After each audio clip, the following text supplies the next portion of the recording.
Hello guys, magandang tanghali, hapon kami lahat. Magluto ko sa kamote. Hinaga ko ng kamote guys para merienda. Yan. Tamis to guys, masarap. Merienda lang. Malamig kasi dito ngayon. Ano? Para kung sinisip ko sa lamig, sa labas. Yan.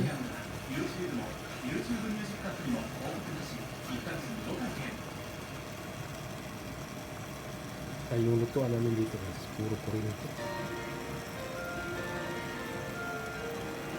Kurinto na lahat.